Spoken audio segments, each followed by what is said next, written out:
अगर आप लोगों के एलोवेरा प्लांट की पत्तियां बहुत पतली हैं, इनके अंदर जेल की बहुत कमी है, या आपके प्लांट के पत्ते जो हैं वो बिल्कुल लंबे लंबे से हो जाते हैं लेकिन उनकी जो चौड़ाई है वो कम रहती है, प्लांट जो है वो पफ्स नहीं बनाता, इवन डैट कि आपका प्लांट मिच्योर हो चुका है, तो इसके लिए मैं आपको 3 बातें बताऊंगी। आपने इन तीनों बातों के ऊपर अमल करना है। ना सिर्फ इससे आपके प्लांट की ग्रोथ बेहतर होगी, इसके पत्ते जो हैं उनका साइज बेहतर होगा, बल्कि ये बहुत सारे पफ्स भी बनाएगा। अस्सलाम वालेकुम and welcome to another video. I hope कि आप सब ठीक ठाक होंगे। अल्हम्दुलिल्लाह मैं भी ठीक हूँ। आज की वीडियो में आप सबको पता है कि हम एलोवेरा के ऊपर बात करने वाले हैं, और एलोवेरा किसी भी तारुफ की मोहताज नहीं है। ये एक ऐसा प्लांट है जो मेडिसन से लेके हमारी स्किन तक ये हर लिहाज से बेहतर है। और सबसे बड़ी बात कि आप इसको एज आ डेकोरेशन के तौर पे भी अपने घर में लगा सकते हो, लेकिन ये हमारे इन्वायरमेंट में जो बेंजीन और फार्म एल्डिहाइड जैसे केमिकल्स होते हैं ये उन सब को भी एब्जॉर्ब करता है। इस प्लांट को हम इंडोर भी लगा सकते हैं, आउटडोर भी लगा सकते हैं, लेकिन जब आप इसको इंडोर में लगाते हो या किसी ऐसी जगह पे रखते हो जहाँ पे सनलाइट डायरेक्ट नहीं आती, तो होता क्या है कि आपका प्लांट जो है उसकी पत्तियाँ जो है उसका साइज बहुत छोटा बनता है। पहली वजह ये है कि आपने अपने प्लांट को किसी ऐसी जगह पे रखना है जहाँ पे डायरेक्ट सनलाइट आती हो। जब आप अपने प्लांट को ऐसी जगह पे रखेंगे जहाँ पे 6 से 7 घंटे तक धूप आए और बाकी दिन इसके ऊपर शेड रहेगी, तो आपके प्लांट की पत्तियां जो है वो ऑटोमेटिकली बड़ी होना स्टार्ट हो जाएंगी। उसकी वजह ये होती है कि सनलाइट में आपका प्लांट ज़्यादा फोटोसिंथेसिस करेगा। जब वो फोटोसिंथेसिस ज़्यादा करेगा तो ऑब्वियसली वो जेल भी ज़्यादा बनाएगा। तो सबसे पहला काम आपने यही करना है कि आपने अपने प्लांट को 6 से 7 घंटे तक धूप ज़रूर लगवानी है। नंबर 2, आपने क्या करना है जी, आपने अपने प्लांट को रोटेशन वाइज रखना है। रोटेशन वाइज का मतलब ये है कि अगर आपका प्लांट एक जगह पे पड़ा रहेगा, उसको आधी जगह पे धूप लगेगी, आधी जगह पे ऊपर आप उसको धूप नहीं लगवाओगे, इससे भी उसकी पत्तियां छोटी रह जाती हैं। कोशिश करें इसकी जो जगह है वो चेंज करते रहें। आपने जिस भी बॉक्स में इसको लगाया है उसको हिलाते रहें ताकि हर जगह पे सूरज की रोशनी पहुंचती रहे। नंबर 3 पे आता है जी पानी। पानी बहुत इंपॉर्टेंट है। ये प्लांट जो कि एक डेजर्ट प्लांट है, इसे किसी खास किस्म की पानी की ज़रूरत नहीं होती, तो इसलिए जितना कम पानी देंगे इसके पत्तों का साइज उतना ज़्यादा होगा।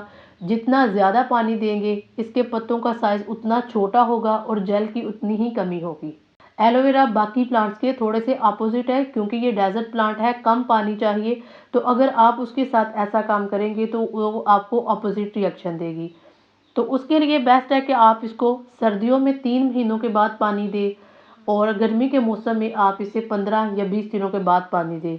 कोशिश करें कि आप अपने प्लांट की मिट्टी जो है उसको नरम रखें, क्योंकि इससे पफ्स जो हैं वो ज़्यादा पैदा होते हैं। तो बाकी जो है आपने पानी की आपने यही क्वांटिटी रखनी है। अब जो सेकंड हम बात करने वाले हैं वो है जी पफ्स प्रोडक्शन, कि कैसे हम अपने प्लांट के जो पफ्स है उसको इंक्रीज कर सकते हैं। असल में ये जो प्लांट है ये हमेशा जब भी पफ्स बनाता है ये स्ट्रेस में बनाता है, यानी जब ये अपने आप को फील करता है कि ये स्ट्रेस में है तो फिर ये पफ्स बनाता है, या ये बहुत ज़्यादा हैप्पी होता है तो तब पफ्स बनाता है। जो सबसे पहला काम आप लोगों ने करना है वो ये करना है कि आपने इसकी गुडाई करते रहनी है। जितना आप प्लांट की मिट्टी को नरम रखेंगे ये उतने ही अच्छे लेवल के पफ्स बनाएगा और उतने ही ज़्यादा पफ्स बनाएगा। ठीक है, आपने तकरीबन महीने बाद इसकी जो मिट्टी है उसकी गुडाई करनी है। अगर इस तरह करेंगे तो हर 6 माह के बाद आपका प्लांट आपको 7 से 8 पफ्स या 9 पफ्स इस तरह देगा। एक प्लांट जो है वो एक साल में तकरीबन 10 से 15 के करीब जो है वो पफ्स बना सकता है। तो पहला काम आप लोगों को पता चल गया कि आपने क्या करना है, आपने इसकी गुडाई करते रहना है। इससे प्लांट जो है उसकी मिट्टी नरम होती है, और उसकी रूट जितनी नरम मिट्टी में रहती हैं वो उतने ही ज़्यादा पफ्स बनाती हैं। अब जो सेकंड काम आपने करना है वो ये करना है कि आपने इसके जो मिच्योर लीव्स हैं, जो नीचे वाले लीव्स हैं, उनको हटाते रहना है। जब आप नीचे वाले लीव्स इसके हटाते हैं तो प्लांट जो है वो स्ट्रेस में आ जाता है। जब ये प्लांट जो है वो स्ट्रेस में आता है तो आगे चल के ये पफ्स न्यू बनाता है। इसको ऐसा फील होता है कि जैसे इसकी पॉपुलेशन कम हो रही है। तो ये प्लांट जो है ना ये पॉपुलेशन के साथ रहता है, यानी कि ये अपनी एक फैमिली बना के रहता है। तो जब हम इसके नीचे वाले पत्तों को उतारेंगे तो वहाँ से ये न्यू पफ्स बनाएगा। और इसके पफ्स जो हैं अक्सर लोगों को नहीं पता कि ये कैसे बनाता है। इसके पफ्स हमेशा इसकी जड़ों से बनते हैं। जड़ें जो हैं वो जहाँ जहाँ तक फैलती हैं वहाँ वहाँ पे पफ्स बनते हैं। एक जो प्लांट है जब वो 6 माह का या 1 साल का हो जाता है, तो कोशिश करें कि यहाँ से उसको हटा के किसी दूसरी जगह पे ट्रांसफ़र कर दें। अगर आप लोग चाहते हो ना कि आपका एलोवेरा बहुत ज़्यादा फैले, तो सबसे जो मेन काम होता है ना, आपने इसको ट्रांसप्लांट करना होता है। इस प्लांट को ट्रांसप्लांट करना जो है वो बहुत ईज़ी है। उसकी वजह ये है कि जैसे बाकी प्लांट्स हैं, डर रहता है कि उसकी जड़ें टूट जाएँगी तो वो आगे ग्रो नहीं कर सकेगा, या उसका जो स्टेम है वो मुतासिर होगा तो वो आगे ग्रो नहीं करेगा। इस प्लांट में वो बात नहीं है। ये प्लांट जो है ये बहुत ईज़िली किसी भी जगह पे जाके एडजस्ट हो जाता है। हर किस्म की मिट्टी में आप इसको लगा सकते हो। लेकिन जैसे कि मैं आपको बता चुकी हूँ कि जितनी मिट्टी नरम होगी, ये उतना ही अच्छे तरीके से वहाँ पे एडजस्ट होगा, उतना ही अच्छे तरीके से ग्रो करेगा। अब जितने भी पफ्स आप लोगों ने यहाँ से निकाले हैं, इनको क्लीन करना है। क्लीन करना बहुत ज़रूरी है। एलोवेरा एक ऐसा प्लांट है जिसकी आप जितनी ज़्यादा पत्तियाँ उतारेंगे, जितना ज़्यादा इसका स्टेम आप क्लीन रखेंगे, उतना ही ये न्यू ग्रोथ करेगा, उतनी ही नई पत्तियाँ बनाएगा, उतने ही नए पफ्स बनाएगा। तो जब आप लोगों ने एक जगह से दूसरी जगह पे अपने पफ्स को या अपने प्लांट को ट्रांसफ़र करना है, तो इसको क्लीन आउट पहले कर लें। अगर आप लोग इसको वॉश करना चाहते हो तो वॉश भी कर सकते हो। 2 दिन तक अगर आपका ये प्लांट बाहर पड़ा रहेगा मट्टी के बगैर, तो तब भी ये सर्वाइव कर सकता है।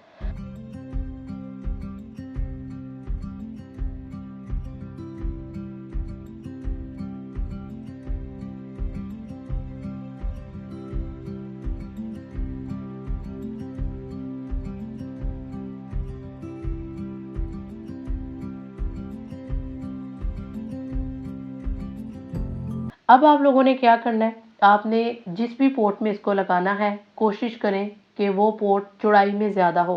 ज़ाहिर बात है, हम एक ऐसे प्लांट को ट्रांसफ़र कर रहे हैं जहाँ पे इसके लिए जगह कम हो चुकी थी, इसने इतने ज़्यादा पफ्स अपने इर्द गिर्द बना लिए थे।